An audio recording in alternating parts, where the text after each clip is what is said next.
ফেনীর এক ওসি ছিল আমার সাথে জেলে। মাঝে মাঝে এসে আমার বলতো, হুজুর আমি একটা তাওবা করেছি, আমার তাওবাটা কেমন হয়েছে দেখেন তো। হয়ে গেছে বলে, এই কি করে কি আশ্চর্য তো। এই ক্যামেরাম্যান, এই তাড়াতাড়ি তাড়াতাড়ি বসো বসো বসো। আমি বললাম আওয়াজ করা যাবে না, আওয়াজ করছে, কি আশ্চর্য। হ্যাঁ, এখানে কেউ যেন আর না আসে, হয় এখান থেকে চলে যান না এখানে বসেন, কিচ্ছু লাগবে না এখানে। ভাই কি করতে আসেন এখানে? কিসের পানি? কিছু লাগবে না, বসে পড়েন, একদম নিস্তব্ধ হয়ে যান। এটা ইবাদত চলছে এখন। যতক্ষণ আছেন যদি সওয়াব নাও হয়, গোনা হচ্ছে না নাকি? হালকা গোনা হচ্ছে? গোনা হচ্ছে। একটু ভালো করে তাকিয়ে থাকেন। আমি একটা মাজলুম মানুষ, জীবন থেকে জালেমরা আমার 3টা বছর কেড়ে নিয়েছে। আল্লাহ রাব্বুল আলামিন যেন আমাদের হায়াতে বরকত দান করেন, আমিন। আমি বলছিলেন, আমি রাত 12টার পর থেকে আমার যা লোকজন আছে তাদেরকে নিয়ে ভোট কাটা আরম্ভ করলাম। ফজর পর্যন্ত এই কাজ করলাম। ফজরের আজান দিয়ে দিচ্ছে, চারিদিকে বাক্সগুলো আমি পাঠিয়ে দিলাম। গোসল করে ওযু করে পবিত্র হলাম। এবার আমি 2 রাকাত নফল নামাজ পড়ে বললাম, আস্তাগফিরুল্লাহ। হুজুর আমার এই তওবা হয়েছে না? কিসের তওবা? আপনি কি আল্লাহর কাছে দোষ করেছেন যে আস্তাগফিরুল্লাহ পড়ছেন? না, আপনি দোষ করেছেন হামজার কাছে।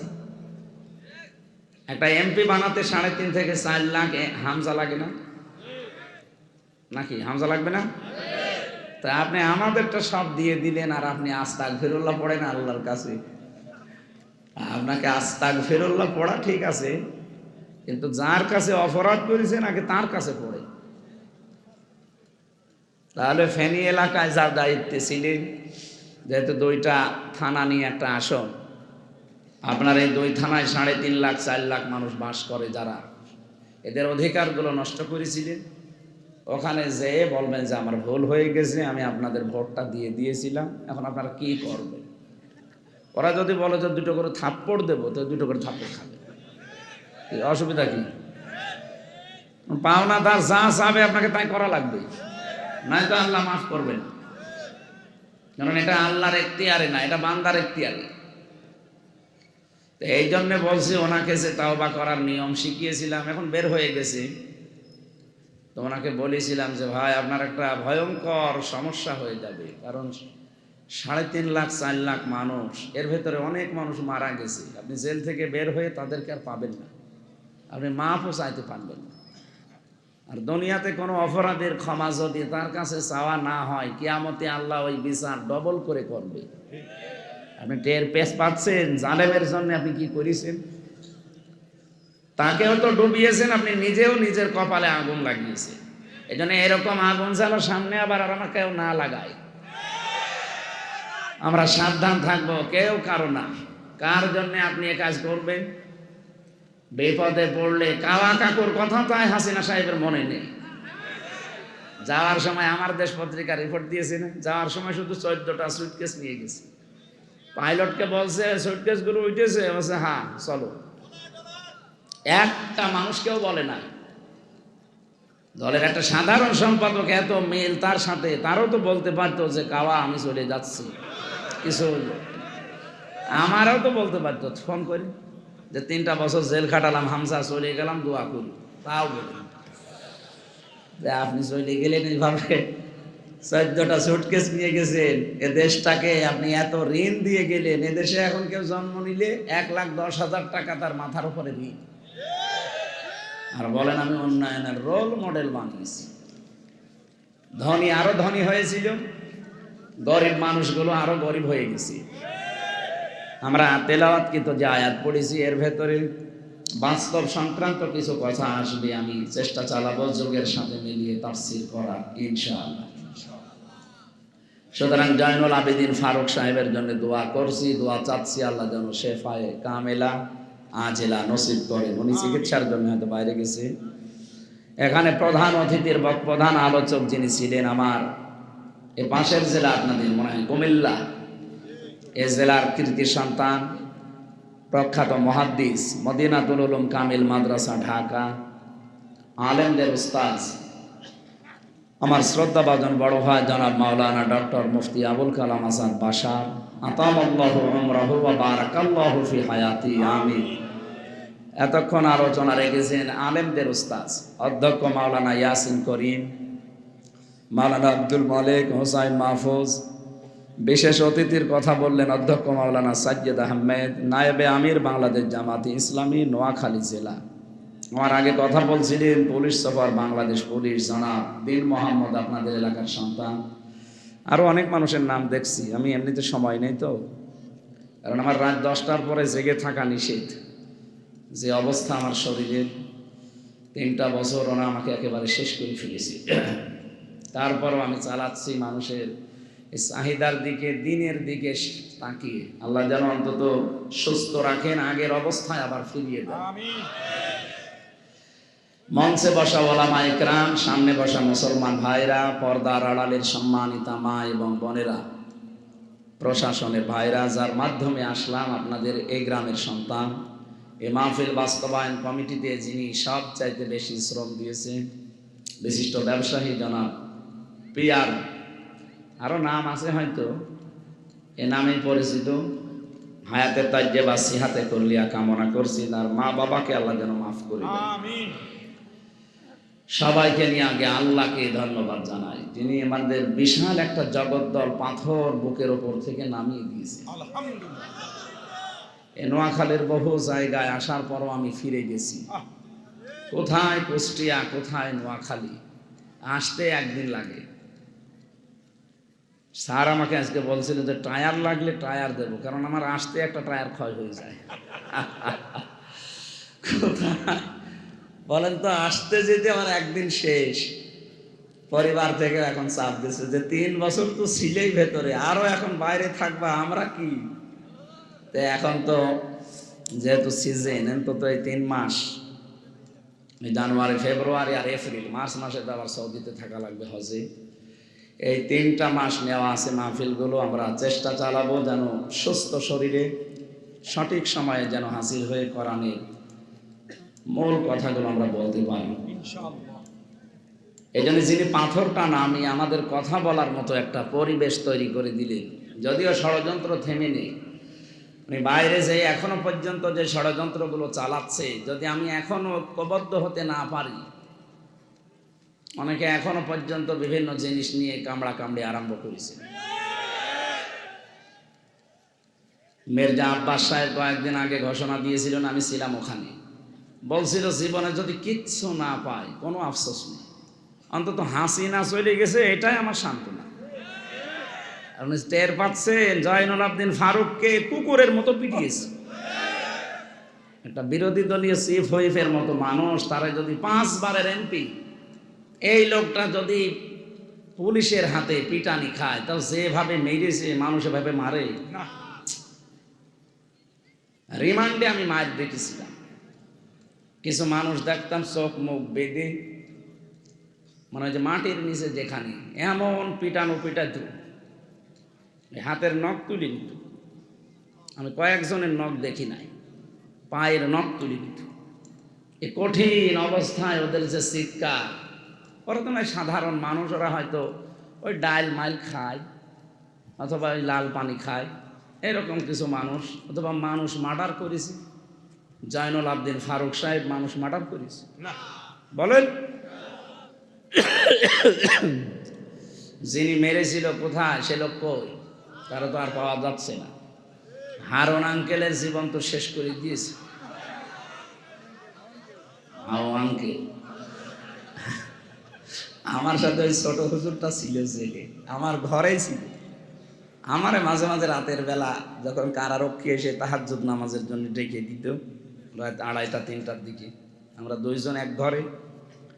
ওই ওঠার পরে নামাজ, এত সময় নামাজ পড়বো, 2.5 ঘন্টা 3 ঘন্টা, 1-1.5-2 ঘন্টা নামাজ পড়ে বাকি সময় গল্প করতাম যে কি হয়েছিল বলেন তো। হুজুর, আমি একটা ছোট মানুষ, আমি আপনার মাজা পর্যন্ত না, আমার কাছে দাঁড়ালে আমার মাজা পর্যন্ত, অথচ আমার রাত 1:30-2টার দিকে নিয়ে গেল ওই যে ফকিরাপুল নাকি ওই জায়গা, হাতির ঝিল, রাস্তার 2 পাশে ব্লক করে দিয়ে আমার পোশাক আশাক সব খুলে দিই। আমি এমনি ছোট মানুষ, জিনিসপত্র আমার ছোট, তাই বলে আমার সব খুলে নেবে? আমার তো বয়স আছে, ওর ওই সময় 27 বছর বয়স, এখন 30 বছর। হঠাৎ করে একটা মহিলা নিয়ে আসলো কোন জায়গা থেকে, অর্ধ উলঙ্গ, ওরে নিয়ে আমার পাশে দাঁড় করিয়ে ওর বছর ঘাড়ের সাথে হাত লাগান। আমি ছোট মানুষ, ওর মাথা পর্যন্ত ওর ঘাড়ে আমি হাত দেবো কি করি? তারপরেও তো আমি পুরাটাই ফিরাই উলঙ্গ, আর ও মহিলাও এরকম। আর আমার হাতে কোন জায়গাতে একটা সিগারেট ধরিয়ে বলছে, আপনি টানবেন, আমরা ছবি তুলব, সকালবেলা দেখাবো যে হুজুর এরকম। আচ্ছা, অসহায় লাগছিল নিজেকে, একটা বড় দোয়া দিলাম যে আল্লাহ এই কাজগুলো যারা করছে, কনস্টেবল ছিল, পুলিশের এএসআই, একজনকে ডাকলাম, ভাই আপনারা যা করছে, হারুন সাহেব জানে না মানে উনি তো করাচ্ছে। এত খারাপ লাগলো যে লোকটারে আমি কি মনে করতাম, আর কি করছে। বললাম, আল্লাহ আমার যা দেখাইল ওরেও তুমি এভাবে দেখিও। আল্লাহ এই জন্য ওরে দেখিয়েছে। কয় ইঞ্চি আর বলার দরকার নেই।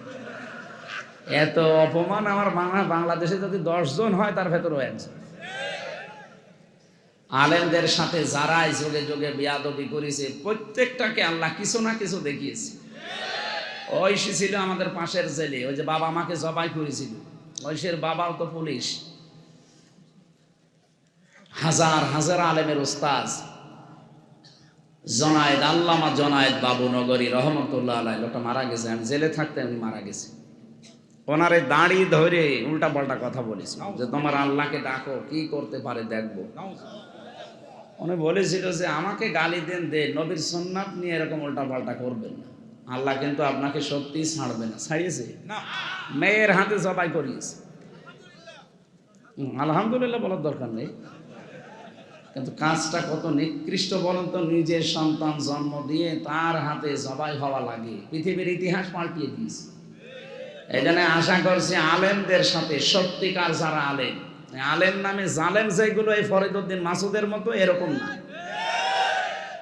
সত্যিকারের আলেম যারা, যারা জ্ঞানের ওপরে আমল করতে গিয়ে দুনিয়ায় জুলুম নির্যাতন স্টিম রোলার শিকার হয়, এই মানুষগুলোর সাথে বিয়াদবি করবে। মন থেকে কিছু বললে মজলুম অবস্থায় কিন্তু আরো সে চলে যাবে। এই জন্য আমরা বেঁচে থাকবো, এই পাথর আল্লাহ যে সরিয়ে দিলেন, আমি আর কিচ্ছু চাই না। অন্তত এখন যদি একটু কথা বলে দুনিয়া থেকে বিদায় নিতে পারি, এইটাই আমার সান্ত্বনা। অন্তত জালেম তো বিদায় নিয়েছে। বাংলাদেশে শুধু নোয়াখালী না, বহু জায়গায় যাওয়ার পরে উঠবো বলে না, হবে না। কেন? নামটা সমস্যা। আমির হামজা বাদ দিয়ে অন্য হুজুর নিয়ে আসেন, কোনো অসুবিধা নেই। আরে ভাই, অন্য হুজুর এসে কি আপনার বাবার কথা বলবে? আর কোরআনে কারিম থেকে যদি সঠিক কথা কেউ তুলে না ধরে, তার কথা শোনাই তো জায়েজ নেই। নবীদের চাইতে ভালো মানুষ দুনিয়ায় ছিল না। নবীকে পর্যন্ত আল্লাহ ধমক দিয়েছেন, ইয়া আইয়ুহার রাসূল বাল্লিগ মা উনজিলা ইলাইকা মির রাব্বিক। হে রাসূল, আপনাকে আমি যেটা দিলাম, এটা যদি প্রচার না করেন, এটা যদি তাবলীগ না করেন, এটা মানুষকে যদি না শোনান, তাহলে রেসালাতের যে বিশাল দায়িত্ব দিয়ে পাঠালাম, আপনি এটা পালনই করেননি। পালন না, পালনই হসাই আসছে সে। ওয়াইল্লাম তাফআল ফামা বাল্লাগতা রিসালাতা আল্লাহু ইয়াসিমুকা মিনান নাস। আমি আল্লাহ বলছি, ইয়াসিমু এটা মুজারি, বর্তমান ভবিষ্যৎ, প্রেজেন্ট ফিউচার। আপনি যদি সত্যিকারে কোরআনে কারিম প্রচার করতে পারেন ইখলাসের সাথে, আমি আল্লাহ কিয়ামত পর্যন্ত, শুধু আপনাকে না, ইয়াসিমু যেহেতু মুজারি, যখন থেকে নাজিল হয়েছে ওই দিন কিয়ামত পর্যন্ত এই আয়াত থাকবে কোরআনে। কিয়ামত পর্যন্ত যারা সত্যিকারের আপনার মতো প্রচার করবে, আমি তাদেরকেও আপনার মতো বাঁচাবো। আল্লাহর এই গ্যারান্টি আমাদের বিশ্বাস হয় না? আল্লাহু লা ইয়াহদিল কওমাল কাফিরিন। আমি আল্লাহ বলছি, কোন কাফেরকে পথ দেখাচ্ছি না, দেখাবো না। কাফের প্রশ্ন আসতে পারে, কত কাফের তো মুসলমান হয়। জবাব হচ্ছে, কাফারা ইয়াকফুরু শব্দের শাব্দিক অর্থ জানা শোনার পরে গোপন করা। অনেক কাফের না জেনে হয়তো কুফরি করে।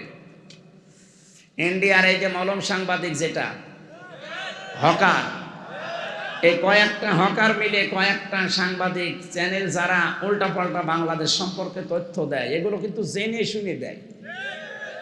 আপনি না জেনে হঠাৎ করে একটা কথা চলে এসেছে, ওটা যদি মিথ্যা হয় আপনি মাপ পেয়ে যাবেন।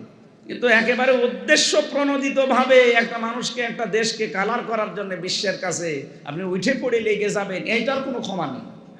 আর এইরকম মানুষকে আল্লাহর পথ দেখায় না। কথা বুঝতেছে? এই দেশটার পেছনে লেগে আছে এই প্রতিবেশী নামে কলঙ্ক। এরা সারাটা জীবন এরা মিথ্যা ছড়িয়েছে এই দেশটা নিয়ে, যে এই দেশে নাকি সংখ্যালঘু নির্যাতন হয়। এটা যে ডাহা মিথ্যা কথা, ভয়েস অফ আমেরিকা কয়েকদিন আগে রিপোর্ট দিয়েছে, না এটা পুরাটা মিথ্যা। তাম পৃথিবীর ভেতরে 257টা রাষ্ট্র, একমাত্র দেশ বাংলাদেশ যেখানে সাম্প্রদায়িক সম্প্রীতি সবচাইতে বেশি। আমার এই ছোট্ট বয়সে আমি যেহেতু আকিস গ্রুপে আছি, ওনাদের খতিব আমি, এই হিসাবে বহু দেশে আমারে নিয়েছে। একবারে একটা ভিসা লাগিয়ে দেয়, প্রায় 37টা দেশে যাওয়া যায়। বহু দেশে ওনার মাধ্যমে উনি যেহেতু নিজে যায়, আর সাথে করে আমার ওনার প্রতিষ্ঠানগুলো দেখায়, ওখানে যে সেমিনার করায়। কয়েকদিন আগে কয়েকটা দেশে নিয়ে গেল, বড় বড় দেশ এগুলো। এই সমস্ত জায়গায় যে দেখেছি সাম্প্রদায়িক সম্প্রীতি পৃথিবীতে যে বলা হয় বাংলাদেশে 1 নম্বরে, আসলে 1 নম্বরে। এখানে রোজা আর পূজা পাশাপাশি হচ্ছে। পৃথিবীর কোন দেশে হয় আপনি দেখান, আমি পাইনি। পৃথিবীর রোজা আর পূজা এক দেশে হয় একেবারে পাশাপাশি, আমি কোনো জায়গায় পাইনি, শুধু শুনেছি, পাইনি কোনো জায়গায়। বাংলাদেশে দেখেছি। মাইক্রোসফট এরা চালায় হচ্ছে খ্রিস্টানরা, অথচ এখন রিপোর্ট দিচ্ছে এই বাংলাদেশে আগস্টের 5 তারিখের পর থেকে আজ পর্যন্ত সবচেয়ে বেশি মানে শান্তিতে আছে, নিরাপদে আছে যারা অমুসলিম তারা। আমরা মুসলমানের হয়তো হালকা পাতলা কষ্ট পাচ্ছি, কিন্তু ওরা নিরাপদে আছে। ওরা নিরাপদে আছে, এই জন্য ওদের মুখ থেকে এখন বাধ্য হয়ে এই কথাগুলো বের হচ্ছে। কয়েকদিন আগে এই যে পঞ্চগড় আর মাগুরা, এই 2 জেলা থেকে 2 জন মহিলা গিয়েছিল ভারত। সাংবাদিক ওই মলম যেটা আছে ওর ভাইরা ভাই হবে, এসে বলছে আপনি বলেন যে আপনার মেয়েকে রেপ করা হয়েছে বাংলাদেশে, আপনারা টিকতে পারছেন না, এই জন্য আপনারা প্রচার করতে পারেন না বলে চলে এসেছেন। বলে কি বলিস, আমি এসেছি আমার মেয়ের হাতের চিকিৎসা করার জন্য। আর সবচাইতে বেশি আমরা নিরাপদে আছি আগস্টের 5 তারিখের পর থেকে। ওর মুখ গেছে পোড়াটা বন্ধ করে। এগুলো বিশ্বের আন্তর্জাতিক মিডিয়া দেখছে না? আপনি এতদিন মিথ্যা ছড়িয়ে পার পেয়েছেন শুধু কন্যার কারণে। এখন কন্যা নেই, এখন আর কোনো ছাড় নেই। এদেশের মানুষকে যে ভয় দেখিয়েছিলেন, ওই ভয় আল্লাহ পুরাটা উল্টি আপনাদের দিয়েছে। ওরা আমাদের ভয় দেখিয়েছিলেন যে আমরা না খেয়ে মারা যাব, এখন নিজেরাই না খেয়ে মারা যাচ্ছে। ওই দেশে এমন একটা উগ্রপন্থী জাতি ওরা, এই হিন্দুরা, সব হিন্দু না, যারা উগ্র তাদেরকে বলছি, এই মোদি সাহেবের মুরিদ যারা, এরা এত নিকৃষ্ট পর্যায়ে পৌঁছিয়েছে, খ্রিস্টান 2টা যুবতী মেয়েকে উলঙ্গ করে রাস্তায় হাঁটিয়েছে। ডোনাল্ড ট্রাম্প একজন খ্রিস্টান, কি সে বোঝে না, সে দেখেন, সে জাতে মাতাল হলো তাহলে ঠিক আছে। সে ক্ষমতা পাওয়ার পরে যে 20 তারিখে তার শপথ, ও অলরেডি বলেই দিয়েছে যে আমার মেয়েকে, আমার মাকে যারা উলঙ্গ করে রাস্তায় হাঁটাতে পারে, 16 লাখ ভারতীয় আছে আমেরিকায়, সব পাঠিয়ে দেব। আমি শপথ নেই, আমার মনে হয় দাদার ধুতি খুললো বলি। এখনো তো টের পাননি। এতদিন কন্যার কারণে দেশের মানুষ কিছু বলতো না, যে মেয়ে দিয়েছি থাক, আবার অশান্তি হবে। এখন কন্যা চলে গেছে জীবনের মতো, আমাদের আর অশান্তির কোনো ভাবনা চিন্তা নেই। যা করবেন মেয়ের নিয়ে করেন না, এই কথা বলেন না কেন? এই বিশাল পাথর যিনি সরালেন তাকে বলেন আলহামদুলিল্লাহ। দরুদ আর সালাম পড়ছি আমাদের নবী মুহাম্মদ রাসূলুল্লাহ সাল্লাল্লাহু আলাইহি ওয়াসাল্লামের প্রতি। আমরা কোরআনে কারীম থেকে মাত্র 1 আয়াতের 4 ভাগের 1 ভাগ পড়েছি। সূরার নাম সূরা মায়েদা, 120টা আয়াত আছে। মাত্র একটা আয়াতের সংখ্যা 12 নম্বর আয়াত থেকে 4 ভাগ করলে 1 ভাগ হয়, অতটুকু আমরা তেলাওয়াত করলাম। তাফসীর আকারে কথা বলবো ইনশাআল্লাহ। কোরআনে কারীম যারা শুনতে এসেছি আমরা আজকে আনন্দিত, যদিও এটা গ্রাম অঞ্চল বা মানে সেই রকম শহর তো না, এটা নাকি গ্রাম অঞ্চল, প্রত্যন্ত অঞ্চল। শুধু কোরআনের কারণে আজকের এই সাজ দেখতে পাচ্ছেন। বাইরের থেকে দেখেন মনে হচ্ছে যে জান্নাতে প্রবেশ করছি। কি সুন্দর করে সাজিয়েছে লাইটিং দিয়ে, এরপরে প্রজেক্টর দিয়ে। জান্নাতের ভেতরে যারা ঢুকবে এই মানুষগুলোকে আল্লাহ আর কোনোদিন বের করে দেবে না। খালিদিনা ফিহা লা ইয়াবগুনা আনহা হিওয়ালা। জান্নাতে যারা প্রবেশ করে এদেরকে আল্লাহ বের করে দেয় না, আর এরা বের হতেও চাইবে না। সুতরাং আজকের এই ময়দানে যারা ঢুকে পড়েছে, নবীর ভাষায় কিন্তু এটা জান্নাত। এটা কি জান্নাত? এটা যে জান্নাত আমাদের বিশ্বাস হয়। কোরআন হাদিসের কথা যেখানে বলা হয়, নবীজি বলেন সাময়িক কিছু সময়ের জন্য ওটা জান্নাতের বাগান হয়ে যায়। যেহেতু কোরআন বলছে জান্নাতে কেউ প্রবেশ করলে তাকে আল্লাহ আর বের করে দেয় না, আর সে বের হতেও চায় না। এখন যদি কেউ চলে যায়, বুঝবেন ও জান্নাত ভালো লাগছে না। চলে যাবেন? যতক্ষণ আছি আমরা কোরআনের জন্য আছি ইনশাআল্লাহ। দুনিয়ায় যে যা পেয়ে আনন্দ করছে, উল্লাস করছে, করুক। আমরা দেখবো আমার সম্পর্ক যে আনন্দের সাথে হয় কিনা। দুনিয়ার একেবারে শুরু থেকে যা করব শেষ পর্যন্ত সব যদি কোরআন কেন্দ্রিক হয়, তাহলে আপনি আনন্দ করতে পারেন।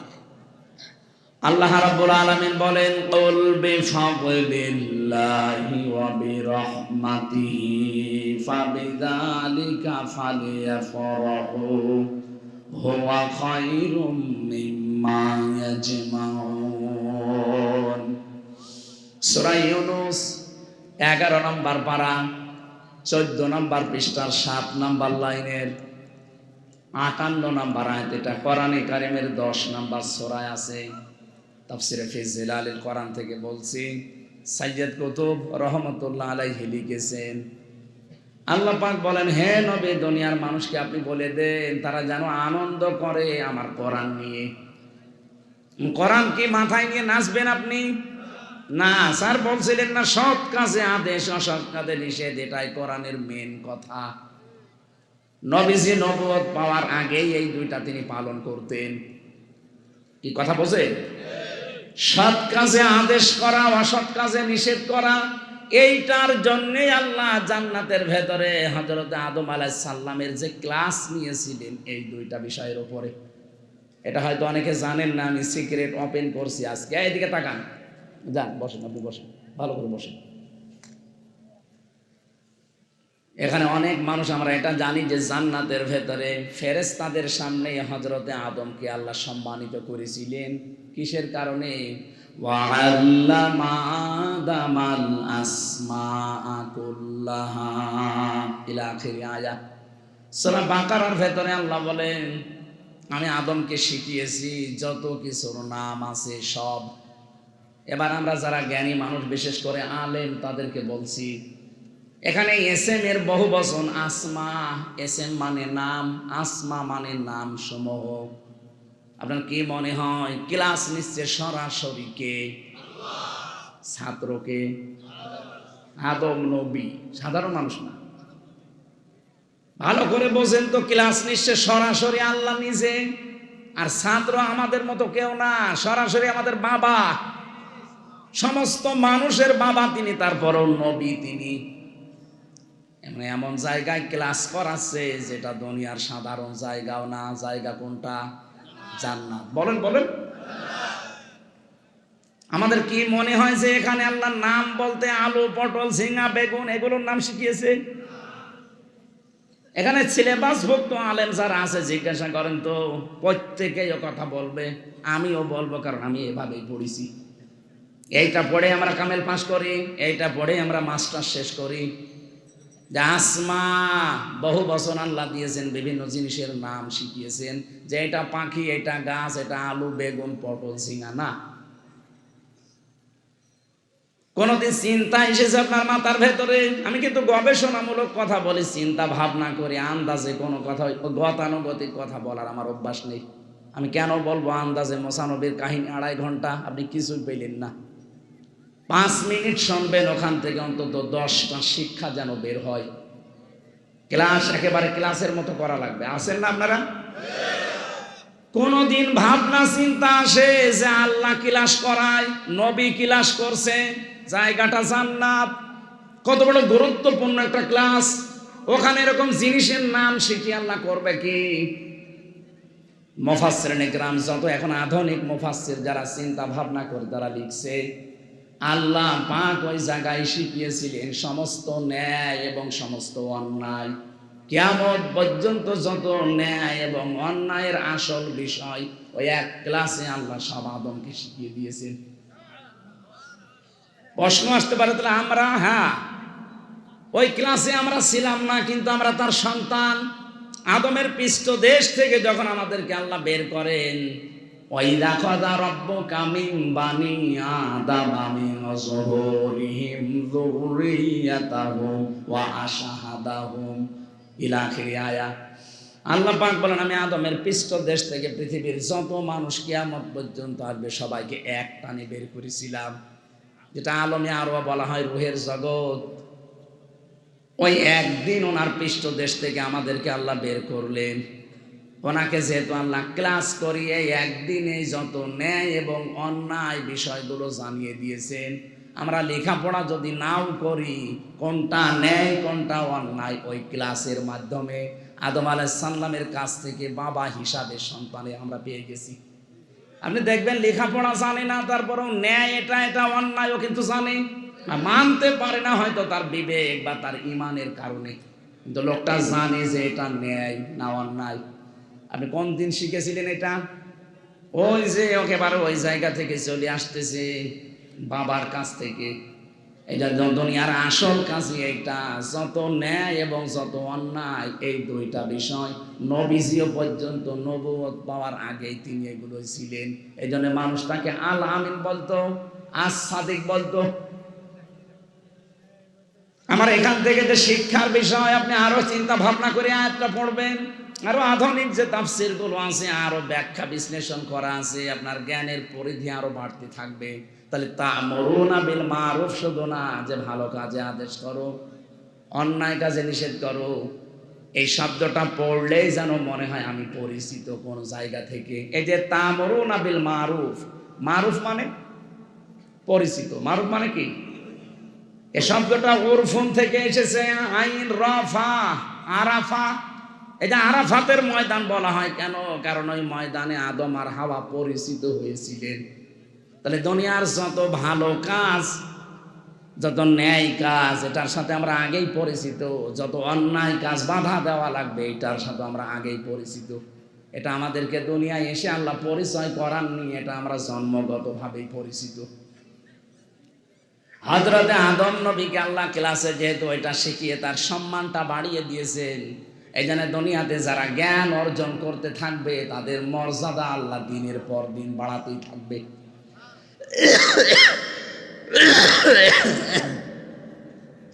এই তথ্যটা আছে সূরা মুজাদালা 28 নম্বর পারার 2 নম্বর পৃষ্ঠার 14 নম্বর লাইনের 11 নম্বর আয়াতের মাঝের অংশে আছে, ওয়াল্লাযীনা উতুল ইলমা দারাজাত। তোমাদের ভেতরে যারা জ্ঞান অর্জন করবে, এলেম পাবে, দিনের পর দিন আমি আল্লাহ তাদের মর্যাদা বাড়াতেই থাকবো।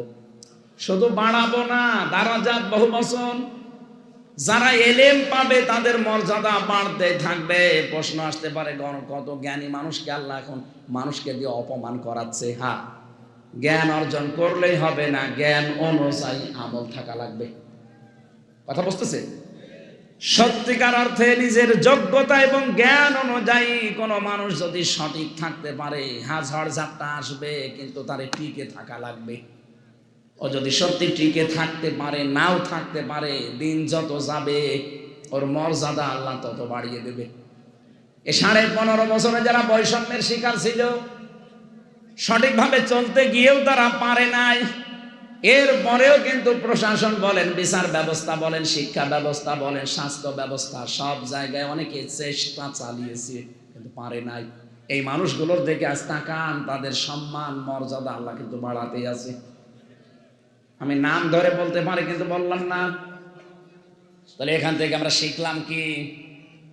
এ পৃথিবীতে কঠিন অবস্থা যতই আসুক, আমি আমার চেয়ারের সাথে যেন বেঈমানি না করি, আমি আমার গদির সাথে যেন বেঈমানি না করি, আমার যে যোগ্যতা, যে পাওয়ার বা যে জায়গাটা আল্লাহ আমাকে দিয়েছিল ওই জায়গার সাথে যেন আমি ধোঁকাবাজি না করি। তাহলে দিন যত যাবে আমার মর্যাদা দুনিয়ার মানুষের কাছে কমতেই থাকবে। দুনিয়াতে সবচাইতে বেশি জ্ঞান অনুযায়ী, এলেম অনুযায়ী কাজ করেছিলেন বেশি কারা বলেন তো? কারা? নবীরা। কারা? কোরআনে কারীম জানিয়েছে ইয়া হাসরাতান আলাল ইবাদ মা ইয়াতিহিম মির রাসূলিন ইল্লা কানু বিহি ইস্তাহজিউন। সূরা ইয়াসিন 23 নাম্বার পারার প্রথম নাম্বার পৃষ্ঠা 7 নাম্বার লাইনের 2 নাম্বার রুকের এটা 30 নাম্বার আয়াতে আছে। এটা আমি তাফসিরে ইবনে কাসির থেকে বলছি।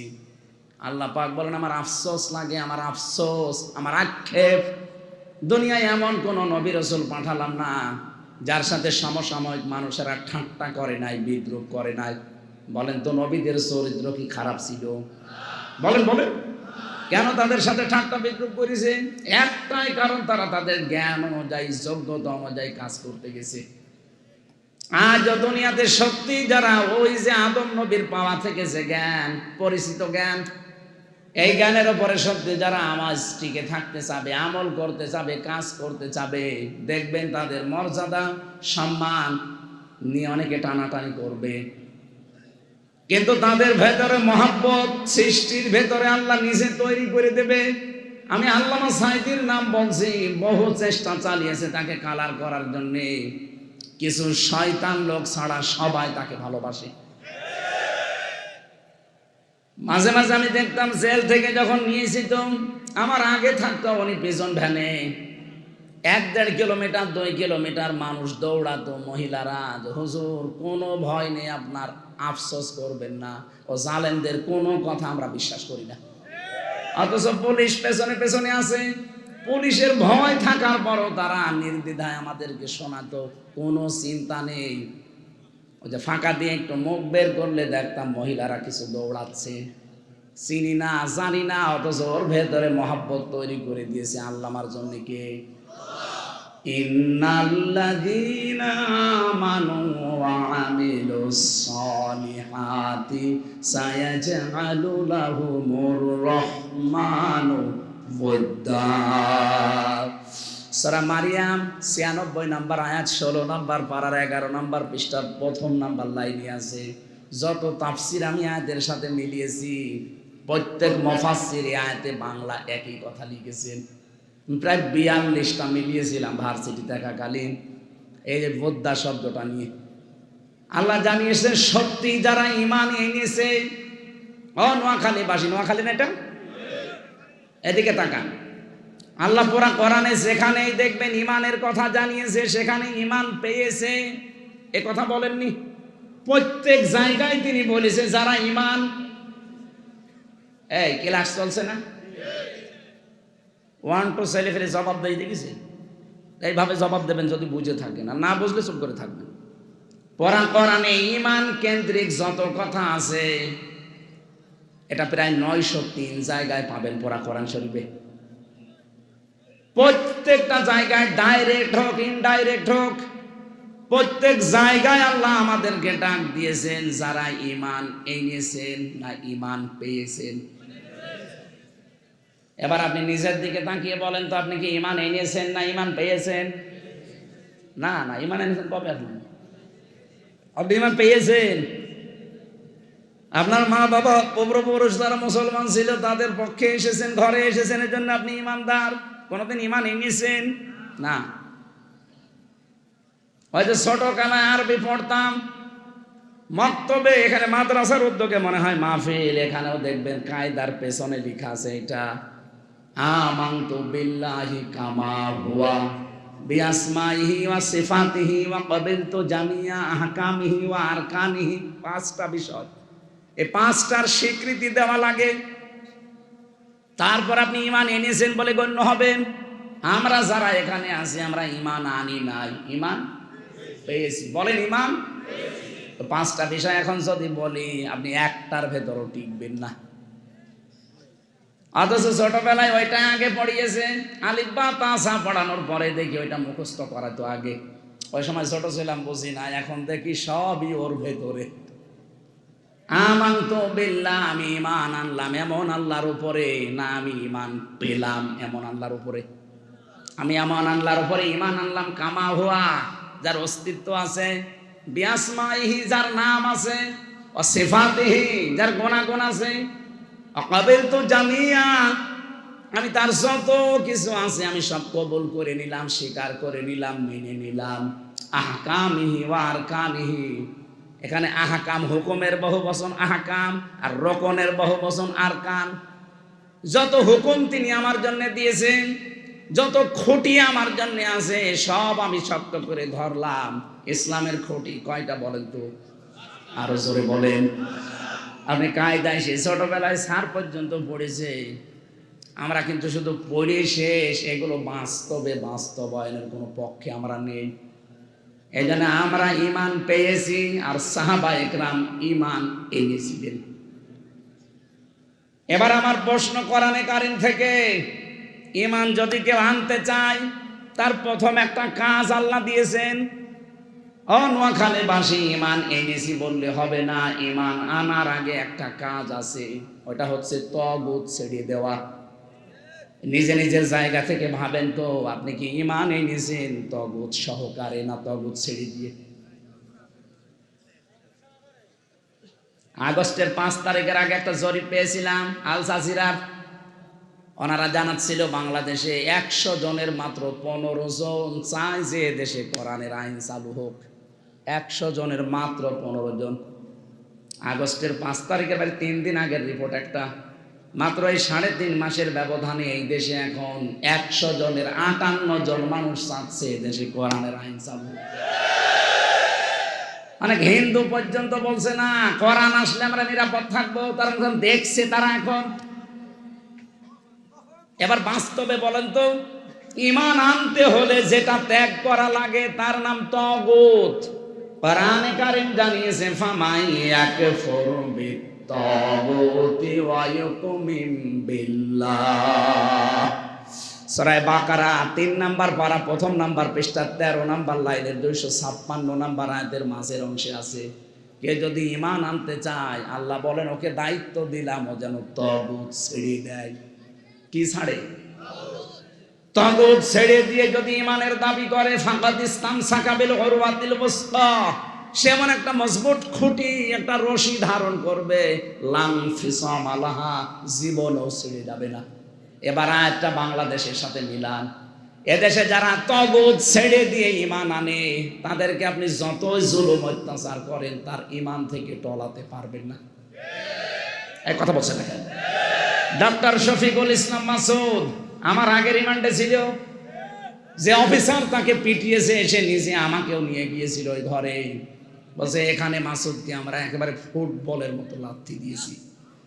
7-8 জন মিলে এই ঘরের ভেতরে তার চোখ বেঁধে এমন ভাবে লাথি দিয়েছি, ফুটবলকে যেভাবে মানুষ 4-5 জন মিলে মারে ওইভাবে দিয়েছি। এত অত্যাচার জুলুম গেল। দেলাওয়ার ভাইয়ের কথাও বলছিল যে দেলাওয়ারকে আমরা এই তার গরম করে লজ্জাস্থানে ঢুকিয়েছি। ওরা ঈমান এনেছিল তাগুত ছেড়ে দিয়ে, এজন্য টলাতে পারেনি। 57 দিন রিমান্ড দিয়েছে। বাংলাদেশের ইতিহাসে এই বেশি। এত কিছু করার পরও তার ঈমান থেকে মানুষ টলাতে পারেনি। অথচ এই দেশে 15.5 বছরে কত বড় বড় ইমাম সাহেব পর্যন্ত ঈমান হারিয়ে ফেলেছে, কারণ তারা ঈমান এনেছে তাগুত ছেড়ে না দিয়ে। জাতীয় মসজিদের ইমাম পর্যন্ত পালিয়ে গেছে, ঈমানই ছিল না, অথচ ইমামতি করত। কি কথা বলছে না কেন? আরে ভাই, ঈমান আনতে হলে আগে তাগুত ছেড়ে দেওয়া লাগবে। সে নিজে নৌকা মার্কা নিয়ে দাঁড়াইতো, তার ঈমান থাকে কি করে? আমি তো বাস্তব কথা বলছি। আপনি একটা কথা কেউ পাশ কাটিয়ে যেতে পারবেন না। বলেন তো, যে লোকটা নৌকা মার্কা নিয়ে দাঁড়াতে পারে, ওর ঈমান আনা হয়েছে? এত বড় একটা জালেমা মহিলাকে সে নাম দিয়ে দিল কওমি জননী। আমার সাথে 76 জন আলেম ছিল জেলখানায়। ওরা সবাই ওই দিন সি আস্তাগফিরুল্লাহ করল কি এই কথা বলে বদদোয়া করছিল, যে লোকটা আমাদেরকে ডুবিয়ে দিল একেবারে।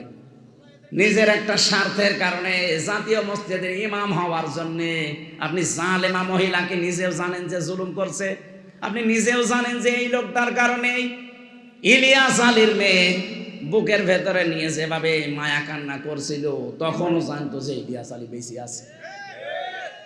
আমি আয়না ঘরে ছিলাম 10 দিন প্রথম, ওই মিনিটাই, বড়টাই না।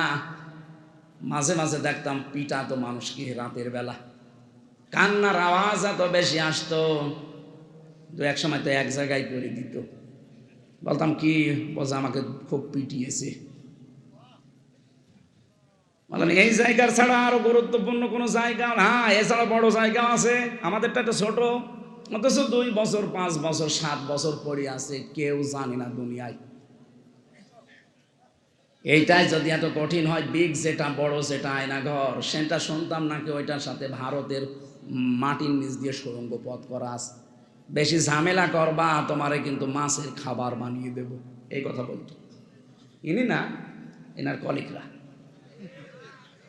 আমারেও রিমান্ডে 10 দিনে কি কথা বলেছে, যা বলতে বলছে এটা যদি না বলেন তাহলে আপনার বউ তুলে নিয়ে আসবো।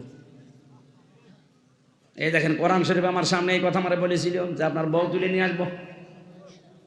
তখন আমার ম্যাডামেরও বাচ্চাটার মাত্র 7 মাস বয়স। ওই অবস্থায় ওর শরীরে চলে না, আর তুলে নিয়ে আসতো। আমি জানি, আমি যদি না বলতে চাইতাম, ওর তো চরিত্র নেই, ওরা ঠিক তুলে নিয়ে আসতো। রাত 12টা 1টার দিকে হঠাৎ করে এসে 4-5 জন মুখ বাঁধা, এই রেডি হন। কি রেডি হব? তোমারে নিয়ে যাব। মানে মনে হচ্ছে ছেড়ে দেবে। চোখ মুখ বেঁধে গাড়ির ভেতরে নিয়ে খালি ঘোরায়, কোথায় কোথায় নিয়ে যায় কেউ তো জানে না। হঠাৎ রাত 2টা 3টার দিকে দেখবেন গাজীপুর জঙ্গলে, অথবা ওই যে টাঙ্গাইল মধুপুর জঙ্গলে, কি এখানে কি দৌড় দেন, ছেড়ে দিলাম। যেই দৌড়াবেন পেছন দিক থেকে গুলি করে বলবে ক্রস ফায়ারে মরে গেছে। এই চলছিল দেশে, আমি নিজে তো দেখেছি, এই চলছিল। ওই সময় আমার মনে হচ্ছিল ইলিয়াস আলী বেশি আছে, কিন্তু ওনারে মনে হয় এই যে 23-এর দিকে মেরে ফেলিছে। অথচ মায়া কান্না করছিল না তার মেয়েটাকে বুকের ভেতরে নিয়ে, যে তোমার বাবাকে যদি বেশি থাকে আমি বের করে দেবো। আরে আপনি জানেন তো বেশি আছে, ওই সময় বের করে দিলেই তো ওগুলার এতিম হয় না।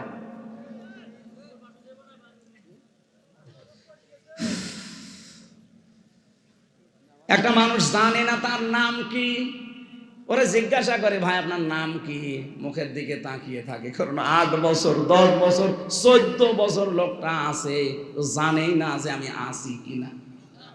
এত বড় বড় নখ হয়ে যায়, এত বড় বড় নখ, চুল দাড়ি গোপ, মনে হচ্ছে জঙ্গল থেকে বেরিয়ে আসতেছে।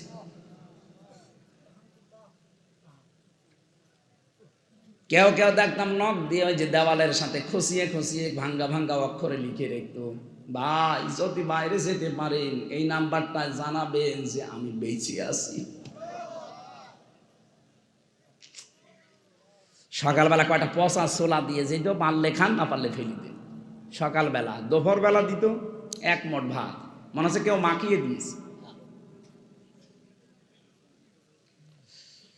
মুফতি ফখরুল ভাই নোয়াখালীর সন্তান, এই যে হাতিয়ায় বাড়ি, আমার সাথে ছেলে ছিল শেষের 3 বছর। আমারে মাঝে মাঝে দেখতাম এবার 60 পাট হয়ে শুয়ে আছে, হাত পা ছেড়ে দিয়ে।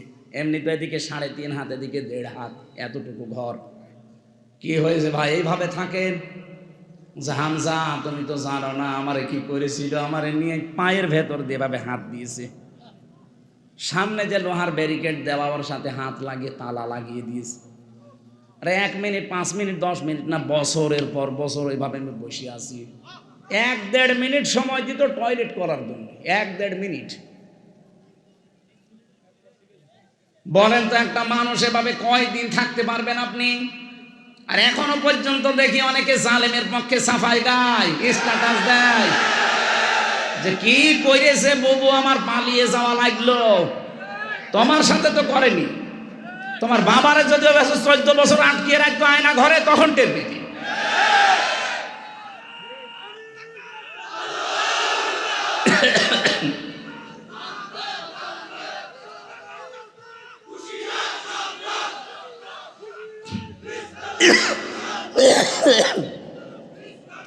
আলহামদুলিল্লাহ ভাই, না আপনি জানেন যে লোকটা জালেম, এরপরও সাফাই গান কি করে? আপনি অনেক কিছুর খবর জানতেন, এত বড় আলেম, এত বড় পীর, এত বড় ইমাম, তাগুত ছেড়ে না দিয়ে ইমান এনেছে। এজন্য ইমানের কোনো দাম নেই, বাতাস পাল্টিয়েছে, পালিয়েছে। পৃথিবীর ইতিহাস আপনি পাল্টিয়ে দিলেন। পৃথিবীর ইতিহাসে আমি এমন কোন ইতিহাস পড়িনি যে একবারে 350 এমপি পালিয়ে চলে যায়। এমনকি জাতীয় মসজিদের ইমাম পর্যন্ত চলে গেছে। উনি এসেছিল, আবার 1.5-2 মাস পরে জোর করে ইমামতি করবে, জনগণ জুতা দিয়ে পিটিয়েছে। পরের দিন আবার স্ট্যাটাস দিয়েছে যে জুতা মেরেছে কিন্তু আমার গায়ে লাগেনি। মানুষের বিবেক মরে গেছে। জুতা গায়ে লাগবে? জুতা তুললেই তো মারা হয়ে যায়। এই কথা বলে না কেন? এখানে ঈমান আনার আগে যে কাজটা, এটা যদি আপনি না করেন, দেখতে মনে হবে যে জান্নাত থেকে পালিয়ে এসেছেন, কিন্তু আপনার ঈমান টিকিয়ে রাখতে পারবেন না। আমি আশা করছি কথা বুঝেছে। কি কথা বলে না কেন?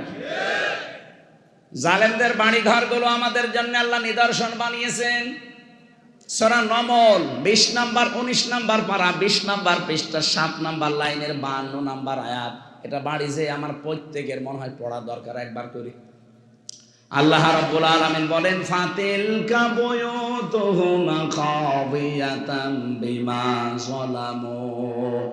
এখানে যারা আরবি গ্রামার বোঝে, আলেম যারা, তাদেরকে বলছি, দেখেন তো আল্লাহ যেন এইভাবে আঙ্গুল দিয়ে দেখিয়েছেন, ফাতিলকা বুয়ুতুহুম, বাইতুন না, বুয়ুত বহু বছর, হোম জমির।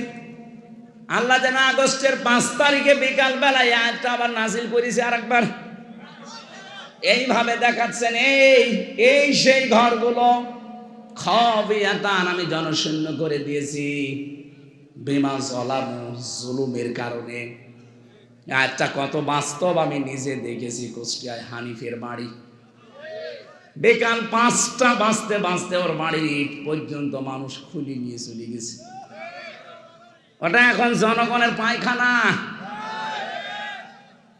আল্লাহ বলেন, বিমা যালামু, এদের জুলুমের কারণে আমি আল্লাহ ওদের বাড়ি ঘর পর্যন্ত অভিশপ্ত করে দিয়েছি।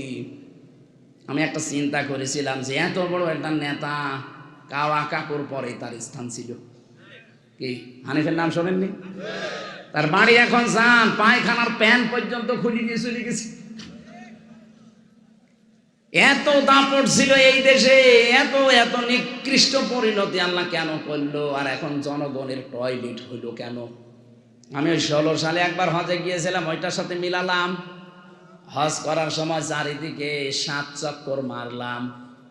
এরপরে উপরে যেয়ে দেখি পেটে ব্যথা। এক পুলিশকে ডাক দিলাম, ইয়া আখি তাআল, এদিকে আসেন।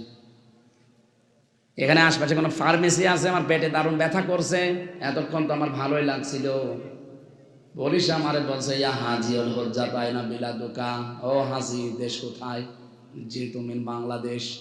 বাংলাদেশ থেকে এসেছি। ওর ভাষা দিয়ে আমারে বলছে, হাজি আপনি জানেন না এটা কোন জায়গা? না তো। আবু জাহেলের বাড়ি। আপনি এখনো পায়খানা না করে দাঁড়িয়ে আছেন, তাড়াতাড়ি করে পায়খানা করে। দেখি আমার পেটের ব্যথা ভালো হয়ে গেছে।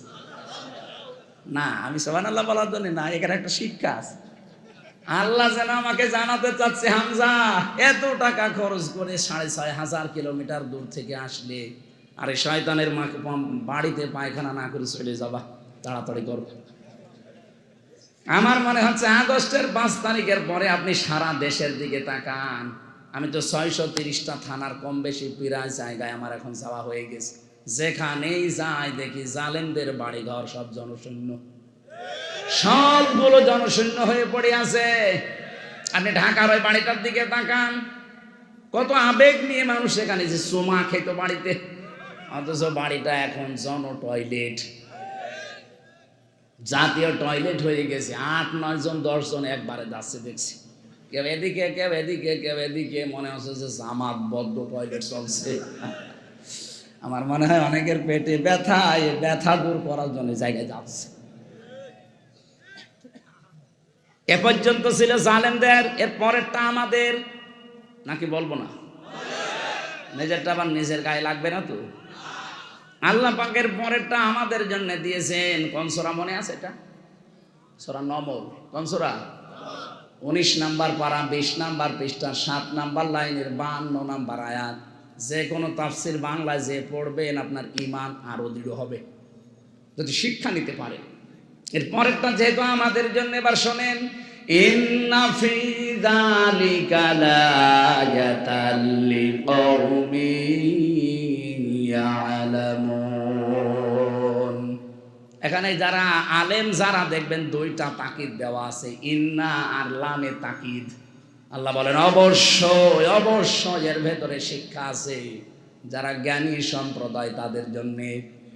জালেমদের বিশাল শিকড় যদি আমি আল্লাহ কেটে দিয়ে ওদের বাড়ি ঘর পর্যন্ত আজ উজাড় গৃহ বানিয়ে দিতে পারি, পরিত্যক্ত করে দিতে পারি, আগামীতে যারা চেয়ারে বসবে তারা যদি জনগণের ওপরে জুলুম করে, আমার আল্লাহ বলেন তাদের বাড়ি ঘর শ্মশান হয়ে যাবে।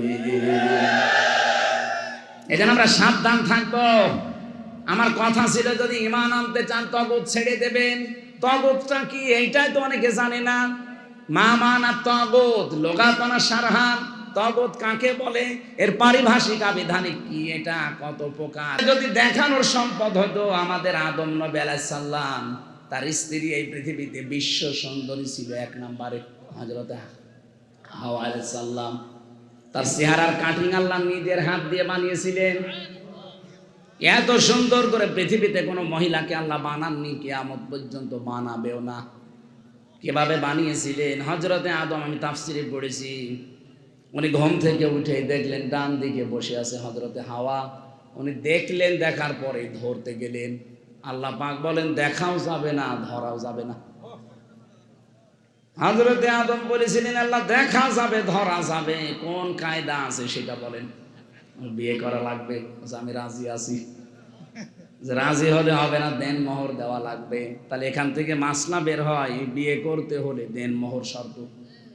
সে একেবারে প্রথম দিন থেকে চলে আসতেছে, ওয়াতুহুন্না উজুরাহুন্না ফারিদা, দেন মোহর দেওয়া নফল না ফরজ? যারা বিয়ে করেছেন দিয়েছেন, যদি বাকি থাকে মরণের আগে দিয়ে দেবেন। ওই মরে গেলে তখন আমি যে বলবো যে দেন মোহর বাকি আছে, ও মহিলা মাফ করে দিও, জীবনও মাফ হবে না। আর মেয়েরা যদি কোনো জিনিস পায় ও যে মাফ করে, আমার মনে হয় না। কারণ আমার ম্যাডামকে আমি দেখেছি 200 টাকা যদি ধার করি 10 বার দেওয়ার পর শোধ হয় না। যখনই মনে হয় বলে টাকা আরে কয়বার দেব, 500 টাকা নিয়ে তো 10 বার দেওয়া হয়ে গেছে, তারপরে মনে হলে টাকা চাই। আর আপনার দেন মোহর মাফ করে দিয়েছে, পুরা বাদ পারি। কতদি লজ্জার খাতিরে বলেও থাকে বাসর ঘরে মাফ হয়নি, ওটা দেওয়া লাগবে। আর আল্লাহ ফরজ করেছে, ওটা বউ মাফ করার কে? কি দেন মোহর ফরজ করেছে কে? এখন যদি শাহাবুদ্দিন সাহেব আমারে বলো হুজুর জেলখাটা মানুষ আপনি, আমি একটা সারা জীবন নামাজ কালাম পড়ছে, আপনি তো মুসাফির মানুষ, মজলুম মানুষ, আপনার দোয়া কবুল হয়, আপনি কাজ করে আপনি আমার মাফ করে দেন, আমি আজকে থেকে আর নামাজ কালাম পড়বো না। আমি যদি বলি ঠিক আছে মাফ করে দিলাম, হবে? নামাজকে আমি দিয়েছি? কে দিয়েছে? নামাজও আল্লাহ দিয়েছে, উনি মাফ করা লাগবে। দেন মোহরও আল্লাহ দিয়েছে, উনি মাফ করা লাগবে। আপনি মাফ করছেন কোন কারণে? আর আমি জানি বললাম না মেয়েরা জীবনও মাফ করবে না, ও লজ্জার খাতিরে বাসর ঘরে কিছু বলতে পারে না, এই জন্য বলে ঠিক আছে যা। যখনই মনে হবে আমার ম্যাডামের মতো যদি 1 টাকা 10 বার চাই, ও দেন মোহর মনে হয় 10 বার নেওয়ার জিনিস হলে 10 বারই চাই। আশা করছি যারা দেননি এই কয়েক টাকা, এখন যদিও অনেকে লোক দেখানোর জন্য অনেক বেশি করে, এটা ঠিক না। সমর্থ অনুযায়ী করবেন, এটা দিয়ে দেওয়া লাগবে। হযরতে আদম বলেছিলেন মাবুদ দেন মোহর দেওয়ার আমার কিছু নেই। আল্লাহ বলেন আমি একটা আমার শেষ নবী মুহাম্মদুর রাসূলুল্লাহর নামে 10 বার দরুদ শরীফ পড়ো, ওইটাই দেন মোহর হয়ে যাবে। আমার মনে হয় এইরকম শরীয়ত যদি এখন থাকতো, যে দেন মোহর শুধু শুধু দরুদ শরীফ পড়লেই শোধ, এক একজন 50 টাকা করে বিয়ে করছে। দেন মোহর বাকি আছে, দিয়ে দেবেন তো ইনশাল্লাহ। আর একটা মাসলা বলি আজকে থেকে, নোয়াখালী আলেমদের জেলা, সারা বাংলাদেশ জানে নোয়াখালী কুমিল্লা এই 2টা আলেমদের জেলা। এখান থেকে শরীয়ত যেন অন্তত কার্যকারী ভূমিকা পালন করে। শরীয়তে আছে বিয়ে করলে দেন মোহর দেওয়া লাগবে যেমন ফরজ, অলিমা করা লাগবে এটা সুন্নাত। অথচ আমাদের দেশে এখন অলিমা নেই, আছে শুধু বরযাত্রী। স্যারকে জিজ্ঞাসা করেন অলিমা করেছে কিনা, করে বরযাত্রী খেয়েছে। আমিও পারছি না, কারণ আমি জানতাম না ওই সময়, এখন আমি জানি। এ স্যারের অবস্থা ওই, অলিমা করেছিলেন করেন। বরযাত্রী গেছে, কোন শরীয়তে পেলেন আপনি বরযাত্রী যাওয়া লাগবে? মেয়ের বাড়ি থেকে যদি জোর করে কেউ একটা পানও খায় সেটাও জুলুম। আর আপনি 200-250 মানুষ নিয়ে তার মাথার উপরে চাপিয়ে দিচ্ছেন। ও তো 22 বছর 25 বছর এত কষ্ট করে একটা মেয়ে মানুষ করে দিলেও ওর তো অন্তত শুকরিয়া আদায় করা দরকার। তারপর 250-300 মানুষ নিয়ে আপনি ফকিরের মতো নির্লজ্জ মানুষ যারা বরযাত্রী যায়, এদের মতো ছোট লোক আজকে থেকে বরযাত্রী জীবনে আসাবেন না। কারণ এটা ইসলামে নেই। ইসলামে আছে অলিমা। অলিমা কি ছেলের বাড়ি হয় না মেয়ের বাড়ি? আশা করছে, আমার মনে হয় এটা মানবে না, কারণ এতদিনের অভ্যাস একবারে পাল্টায়। তারপরও শরীয়ত যেহেতু এটা মেনে নেওয়া লাগবে, আজকে থেকে কোনো বরযাত্রী আর আওয়াজ দিচ্ছে না, তার মানে যাবে। বরযাত্রী আর জীবনে কোনোদিন যাবেন? কারা কারা যাবেন না দেখি? হ্যাঁ, আন্দাজে হাত তুলেন না, মুনাফিক হয়ে যাবেন। তোলেন তোলেন তুলেন, তাড়াতাড়ি তোলেন। আলহামদুলিল্লাহ, এলাকায় মেয়ে বিয়ে দিয়ে শান্তি পাওয়া যায়। ওলিমা করবেন যদি আপনার সামর্থ্য থাকে। আমার ভাইরা, আমি যে কথা বলছিলাম, মেয়েদেরকে বিশেষ করে নিজের স্ত্রীকে এটা প্রদর্শন করার জিনিস না, এটা নিজের আয়ত্তে রাখার জিনিস। যারা নিজের স্ত্রীকে, মেয়েকে, বেটার বউকে, বোনকে, ফুফুকে, নিজের মাকে আরো উলট পালট করে আরো মানুষকে দেখান, আর যারা দেখিয়ে নিজেরাও মজা পান, মনে করবেন আপনি শয়তান দ্বারা দখল হয়ে গেছেন। বাজার ঘাটে যাওয়া যায় না কিছু মানুষের যৌনতার কারণে, এমন উশৃঙ্খল পোশাক পরে শয়তান পর্যন্ত চিন্তা করে কত নিচে নেমেছে। আগে সন্তান 4 পিস ছিল, ওখান থেকে 3 পিস, এরপরে 2 পিস। এখন বিশ্ববিদ্যালয়ে মাঝে মাঝে যে দেখি ও আর নেই 2 পিস, 1 পিস পরে এসেছে। একটা যুবতী মেয়ে, 18 বছর, 20 বছর, 22 বছর বয়স, 1 পিস পরে, বুকে কোনো ওড়না নেই, আর মাথা তো সেরকম। বলেন তো কেমন লাগে? ফার্স্ট ক্লাস শয়তান। একবার যশোরে, ওই সময় বিশ্ববিদ্যালয়ে মাস্টার্সে ছিলাম, যশোরে নামলাম, ওই যে ফালবাড়ি মোড়ে দেখে একটা মিছিল আসতেছে ইফটিজিং এর বিরুদ্ধে, ডাইরেক্ট অ্যাকশন। চিন্তা করলাম এখানে যদি আবার কোনো পুলিশ থাকে, এমনি তো হুজুর দেখলে সমস্যা, না জানি আবার ধরে কোন সালের অপরাধী বলে চালিয়ে দেয়। ঢুকলাম পাশে এক চার দোকানে, ঢুকে দেখি এক পুলিশ চা খাচ্ছে। আরে ভাই, আপনার যন্ত্রণায় আসলাম এখানে, আর আপনি আমার সাথে। হুজুর একটা কথা বলবো, বলো। যে এই যে মিছিল আসতেছে ইফটিজিং এর বিরুদ্ধে, ডাইরেক্ট অ্যাকশন, সরকার আমারে দায়িত্ব দিয়েছে মিছিল পাহারা দেওয়ার যেন কোনো অঘটন না ঘটে। যশোর MM কলেজের মেয়েরা সামনের সারিতে যেভাবে মিছিল করছে, এক হাতে ব্যানার আর এক হাতে এইভাবে চালাচ্ছে ইফটিজিং এর বিরুদ্ধে, ডাইরেক্ট অ্যাকশন। আমি তো যুবক মানুষ, যা দেখছি মনে হচ্ছে ইফটিজিং আমি আগে করি। ঠিকই বলিস আপনি। দায়িত্বস আশা করছি যৌনতা ছড়ানো এখন থেকে বন্ধ করেন। ভারতের এই সংস্কৃতিগুলো আমাদের বন্ধ হলে আমরা অনেকটা স্বাভাবিক হব। মালদ্বীপের মতো একটা রাষ্ট্র, কতটুকু খালি দ্বীপ, এই দেশ এখন যিনি দায়িত্বে আছেন মোহাম্মদ মইজ্জু নাকি নাম, মইজ্জু, দায়িত্ব নেওয়ার পরে ভারত থেকে 2টা জিনিস বঞ্চিত করে দিয়েছে। বলেন না, আমার সংস্কৃতি ধ্বংস করে যারা ভারতের সংস্কৃতি চাপিয়ে দিতে চায়, ওদের কোনো চ্যানেল আমার মালদ্বীপে চলবে না।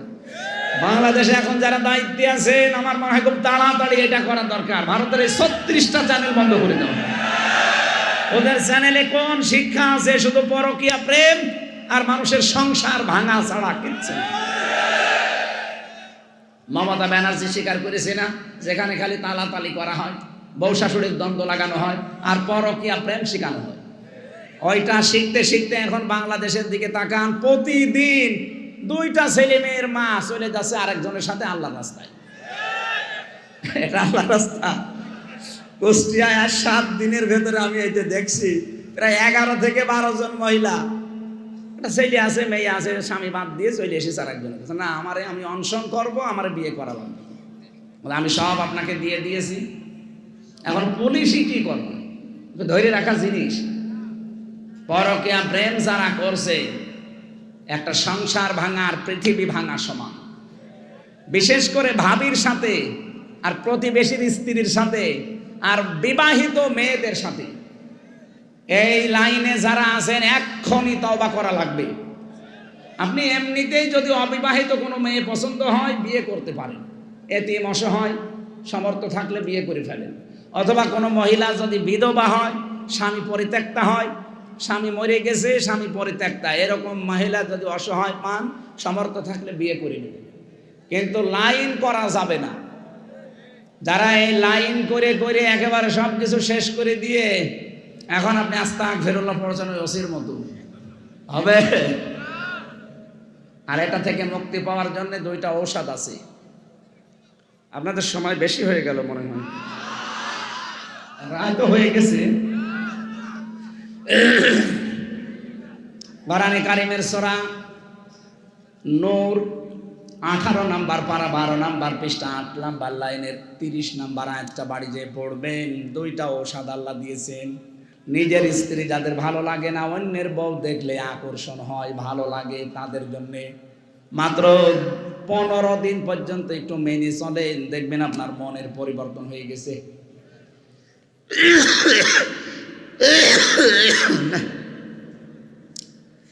স্বাভাবিক হচ্ছে না কাশি।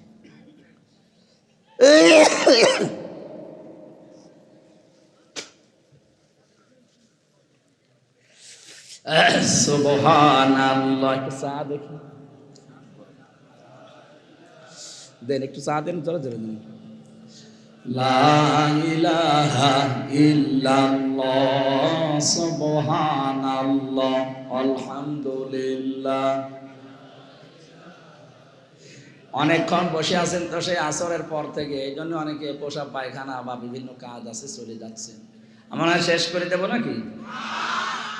না, তারপরে ক্লাস চলছে। ক্লাস কয় ঘন্টা করে মানুষ? তারা জিজ্ঞাসা করেন 45 মিনিট, আর আমাদের 1 ঘন্টা 20 মিনিট হয়ে গেছে। এত বড় ক্লাস করা ঠিক না। তাহলে আগেরটা আবার মনে রাখতে পারবেন না। আশপাশে মাহফিল আছে আমার, আর আশপাশে থাকলে দরকার হয় সেদিন বলতাম এর পরের অংশগুলো।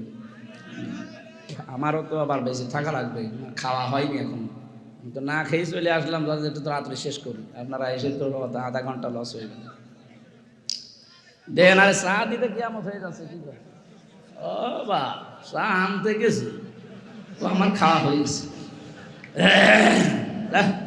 সুবহানাল্লাহ আলহামদুলিল্লাহ লা ইলাহা ইল্লাল্লাহ সুবহানাল্লাহ।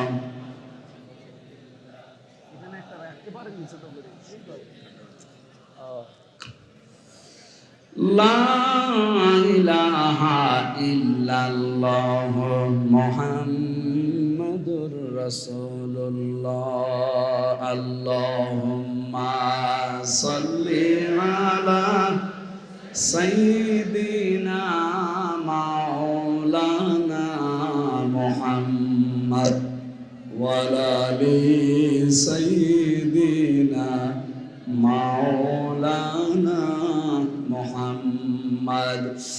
আমার ভাইরা, আমি তাগুত ছেড়ে ইমানে আনার কথা বলছিলাম। তাগুত ছেড়ে দিয়ে যদি ইমান আনতে চাই আমরা, 1 নম্বরে আমাদেরকে অহংকার বর্জন করা লাগবে। 2 নম্বরে অশ্লীলতা যৌনতা ছড়ানো এটা বাদ দেওয়া লাগবে। 3 নম্বরে যে মানুষগুলো অপচয় করে এটা বন্ধ করা লাগবে। আল্লাহ রাব্বুল আলামিন কোরআনে কারিমে শুধু একটা বিষয়ের জন্য তিনি জানিয়েছেন, যারা অপচয় করে এরা শয়তানের ভাই হয়ে যায়। ইন্নাল মুবাদ্দিরিনা কানু ইখওয়ানাশ শায়াতিন ইলা আখির আয়াত। এজন্য তাগুতের এই যে অর্থগুলো আছে তাফসীরে ইবনে কাসিরে দেখবেন, এগুলো দেখে দেখে পড়ে ছেড়ে দেবেন। এরপরে ইমানের দাবি করবেন। আপনার ইমান এত মজবুত, এত শক্ত হবে, পাহাড় টলে গেলে আপনার ইমান কেউ টলাতে পারবে না। আল্লাহ আমাদের ওইরকম ইমান আনার তৌফিক দিন, বলেন আমিন। কোরআনে কারিমের আজকের তেলাওয়াত কিন্তু আয়াতের সাবজেক্ট ছিল আল্লাহ আছে কাদের সাথে। এটা আমরা চাই না জানতে? 5টা কাজ দুনিয়ায় যারা করতে পারবে, আল্লাহ বলেন আমি তাদের সাথে আছি। ওয়াকালাল্লাহু ইন্নী মাআকুম অবশ্যই আমি আল্লাহ তোমাদের সঙ্গে আছি, মানে আমার রহমত তোমাদের সাথে আছে। যদি 5টা কাজ দুনিয়ায় কেউ নির্দ্বিধায় করতে পারে, লাইন আকামতুমুস সালাত, যারা নামাজ কায়েমের জন্য চেষ্টা চালাবে, এটা রাষ্ট্রের ব্যাপার। কার ব্যাপার? এটা ওয়াজ করে হয় না, যেহেতু রাষ্ট্রের ব্যাপার, এজন্য এমন একটা রাষ্ট্র তৈরি করার জন্য চেষ্টা চালাতে হবে যেখানে নামাজ কায়েমের বিধান। 2 নম্বরে আতাইতুমুজ যাকাত, যারা সম্পদ থাকলে যাকাত দিয়ে দেবে, এটাও রাষ্ট্রের ব্যাপার। এটা শুধু ব্যক্তিগতভাবে দিলে আপনি ব্যক্তিগতভাবে বেশি যাবেন, কিন্তু এটা ব্যাপার রাষ্ট্রের। ও আমানতুম বিরুসুলি, 3 নম্বরে রাসূলের উপরে ঈমান আনা। প্রশ্ন আসতে পারে এখন যে রাসূল কই? রাসূল নেই, রাসূলের নায়েব আছে, উত্তরাধিকারী। তাদেরকে বিশ্বাস করা লাগবে এবং আযযারতুমুহুম, সাহায্য করা লাগবে এই বিধানগুলো জারি করার জন্য। ওয়া আকরাতুমুল্লাহ আকরাদান হাসানা। 4 নম্বরে এই মানুষগুলোকে আল্লাহকে ঋণ দেওয়া লাগবে, উত্তম ঋণ। আমার প্রশ্ন হচ্ছে, আল্লাহ কি গরিব যে তাকে ঋণ দেওয়া লাগবে? আল্লাহর বান্দাদের ভেতরে বহু মানুষ এমন গরিব আছে না যে ঋণ নিতে চায়? উত্তম ঋণ তাকে দেওয়া লাগবে, তাহলে দান করার চাইতে ডবল সওয়াব পাওয়া যাবে। আল্লাহ রাব্বুল আলামিন এরপরে জানিয়েছেন, লাউ কাফফিরান্না আনকুম সাজ্জিয়াতিকুম, এগুলো যদি সত্যিই কেউ করতে পারে, তার জীবনের অপরাধগুলো ঢেকে দেব। ওয়ালা উদখিলান্নাকুম জান্নাত, প্রবেশ করাবো আমার এমন একটা জান্নাতে, তাজরি মিন তাহতিহাল আনহার, যার তলদেশ দিয়ে নদী আর নহর প্রবাহমান। ফামান কাফারা বাদা যালিকা মিনকুম, এ বক্তব্য শোনার পরে কেউ যদি মুখ ফিরিয়ে চলে যায়, ফাকাদ দাল্লা সাওয়া সাবিল, সে যেন হেদায়েতের পথ থেকে বহু দূরে চলে গেল। আল্লাহ আমাদেরকে যেন হেফাজত করেন, তাকে সঙ্গে রাখার জন্যে এই 5টা কাজ দুনিয়া আঞ্জাম দেওয়ার তৌফিক দিন। না, আমি সহ প্রত্যেকে ব্যস্ত এবং একটা নির্ধারিত সময় থাকে। এটা মাদ্রাসার মাহফিল, তো যিনি দিয়েছেন তিনি একাই পারেন, তারপরও আপনাদেরকে একটু শরিক রাখতে চান। 5টা মিনিট সময় চাচ্ছে উনি, যে 5 মিনিট ওনার লোকজন যাবে, আপনার সমর্থ মতো যা পারে যেন শরিক থাকবেন। 2 টাকা হলেও দিয়ে দেবেন। ওই লোকজন নেই আপনার? এই ছেলে, একটু তাড়াতাড়ি করো, তাড়াতাড়ি করো, তাড়াতাড়ি করো। যারা আছে ব্যাস গলায় দেওয়া দেখবেন, ব্যাস আছে, ওদের কাছে দিয়ে দিন। আমি জেলখানায় নারী পুরুষের দাম্পত্য কলহ নিয়ে বই লিখেছিলাম। এটা আমার মনে হয় এখানে পাওয়া যায়, যদি পান আপনারা নিয়ে বউকে মেয়েকে পড়াবেন, কাজে লাগবে। দাম্পত্য জীবনের কলহ এবং তার সমাধান কি, কোরআন আর হাদিস। হাতের বামে আছে, হাতের বামে, এই সাদা গাড়িতে আছে।